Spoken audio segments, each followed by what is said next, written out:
Welcome, ladies and gentlemen, to my new video where we are going to go over my top 5 tips that I think every single player needs to know before picking up the new Reworked Wukong. Now, if you're new to my channel, my name is LowFit. I do educational content, do tips videos, guide videos, and I also stream here on YouTube. I'm going to put timestamps at every single point of my video. If you want to skip around, if you want to skip this intro, if you want to skip a certain tip, make sure to just look at the top and you will be taken to the next tip. Now, if you want to contact me directly with any questions, you can hit that subscribe button and the bell button if you want to be notified when I go live for my streams, as well as I'm going to pin my Discord down below if you'd like to direct message me with any questions, as well as just hit me up in the comments section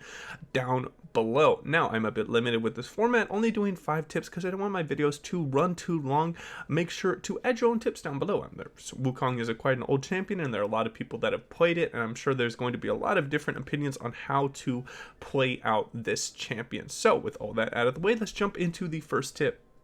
Alright, and jumping into tip number 1, the biggest thing that if you guys only go away with only understanding one thing about Wukong is his extreme change in playstyle that is going to be occurring with his current changes that are coming out of his abilities. First up, his pacifist change, and he gets a percentage maximum HP regen, as well as armor that is stacking depending on how many times you have hit them with attacks or spells, and it will stack up to quite a high level. So what this is going to really enable is more of a bruiser playstyle, as well as giving him a attack speed buff on his E, armor shred on his Q, a clone extra damage out off of his W is going to provide a lot of consistent damage coming out of the Wukong, as well as the crushing blow getting its cooldown reduced by basic attacks. He is really going to thrive in longer consistent trades when you are looking to play Wukong, going away from the old classic assassin type Wukong play where you would pick up a lot of lethality and just look to one-shot the backline, as well as the ultimate being changed,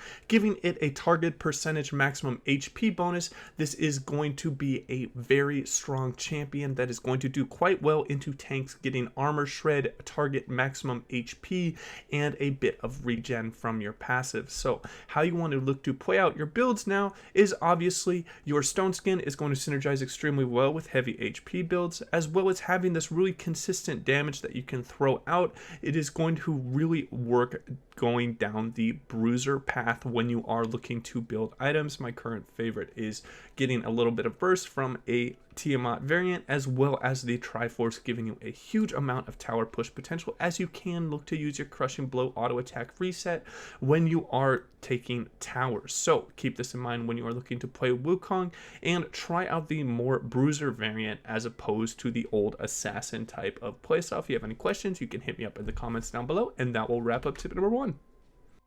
And jumping into tip number 2, you need to look to change up your combos. An old combo that was a favorite of mine was you would just E in auto Q, get a quick electrocute proc, and then W away before they could answer with a lot of damage. But now it is going to be rather different with your warrior trickster, as he is going to mimic your auto attacks and will mimic your ultimate if you use it. So understanding this and the extra power that is provided when you have a clone similar to the Shaco clone or the Alawi vessel that is going to provide a echo amount of damage on the enemy, you want to use it in a way that is going to be extremely effective in trades. Now, a big thing to understand when you are using your W is that it is going to buy on hit effects. So those kind of builds are going to be highly effective when playing Wukong. For example, it is going to both apply my Black Cleaver as well as my Titanic when he is auto attacking those targets. Second, you really want to have a warrior trickster proc when you have your cyclone up, because what this is going to allow you to do is get a mimic off that is going to be getting a lot of damage off of your ultimate, and it will just really give you a lot of extra damage in those burst team fights. Wukong is going to be an amazing team fighter with this current setup of providing an AoE knockup, percentage target maximum HP, as well as a pretty steady frontline with your stone skin and your more bruiser build. I think that this is going to be a rather effective way to look to play Wukong, but understanding that the warrior trickster is going to be rather important for when you look to use your cyclone, as well as to look into what you are building when you are playing Wukong. So that will wrap up tip number 2. If you have any questions, you can hit me up in the comments down below.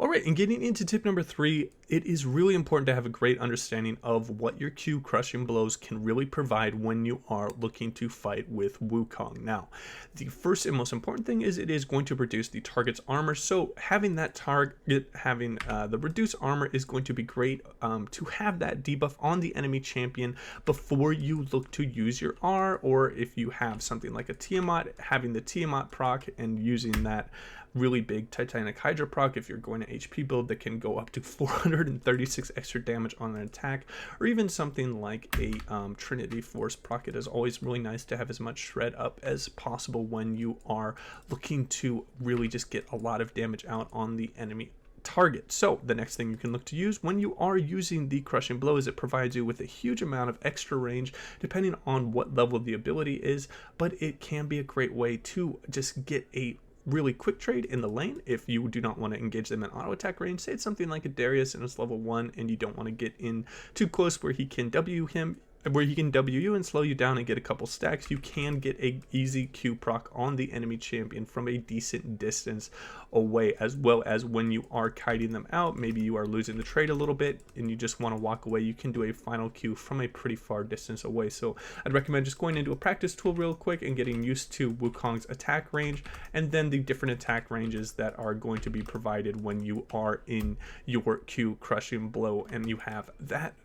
proc. The second thing is that it really just destroys towers, and that's why I think the Triforce build is going to be really important, because he is going to be an absolute monster split pusher. The first thing is his clone attacks towers as well, which is going to be great, as well as your auto attack reset on the with the Q is going to be just absolutely devastating to enemy towers when you are playing Wukong. That is just going to allow you to get a lot of pressure out on the map. He is going to be a very flexible champion that is able to split push at a decent level, as well as team fight as a decent level. In my opinion, he's going to be filling a similar role as Jax, where he's able to kind of do what the team is needed for the enemy champions. Now, next thing you want to understand when you are playing Wukong is getting that bit of armor shred on a target that is getting focused down by your allied champions that have a lot of AD. Say you have something like a Draven and he's focusing a particular target, make sure you have that bit of armor shredded, because again, it's going to really enable your allied teammates to do quite a bit more damage, particularly if you have something like a Black Cleaver, as well as the Q crushing blows on the enemy is really just going to provide your team with a whole lot of extra DPS that they are not going to be expecting. So please make sure to use your crushing blows in a great way, as well as understanding that the cooldown is reduced by 0.5 every time Wukong or his clone hits an enemy champion. So getting a lot of attacks down with your E Nimbus Strike, giving you the extra attack speed, getting you a reset with the Titanic Hydra, as well as the reset with the crushing blows, is really going to enable you to do a lot of crushing blows in the team fights. And that will wrap up tip number 3.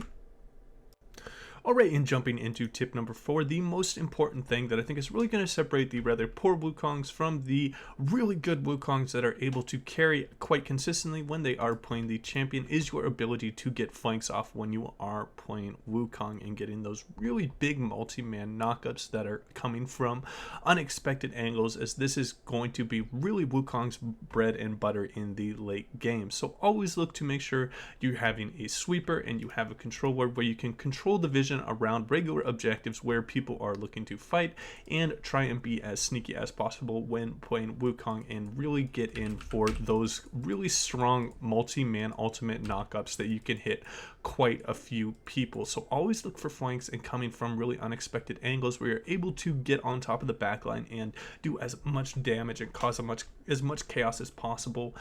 when you are playing Wukong. And this will really enable you to do quite well, as maybe if you are trying to approach it from a front to back fight, you might get peeled off by something like a Maokai or an Ornn in the front that has quite a bit of CC, and you aren't able to get on the back line for your multi-man knockups. And that will wrap up this tip. Alright, and jumping into the final tip, I want to talk about the W and how you can look to use this newfound dash with Wukong in a defensive manner, not only using it as an offensive, but if there is a really high impact spell, maybe something like a Fizz ultimate or a big, maybe an E stun coming out of Azereth, and your ability to just dash out of it and leave a clone up is going to be just really great for when you are playing Wukong. Also, your clone will consume skill shots that are only single target, so using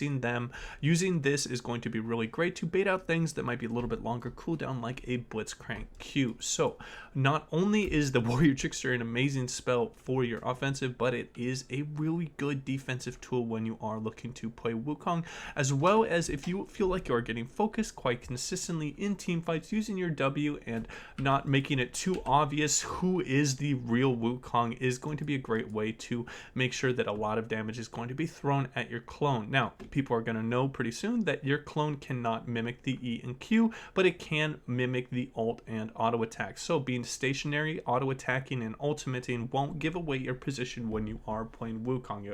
It won't let them know who the right Wukong is. So minimizing your movement when you have your clone up is going to be a great way to make it very difficult for them to see who the real Wukong is, and you can pull off quite a few shenanigans with that if you feel like you are getting bursted out quite consistently. So again, making sure that you're using your Warrior Trickster against very high impact spells can be a great way to play out the champion, as well as hiding yourself in the kind of the mix up of having two Wukongs running around with just minimizing your movement in your EQ when you have your W Warrior Trickster up. And that will wrap up my final tip, guys. If you have any questions for me, you can hit me up in the comments down below, and as always, take it easy.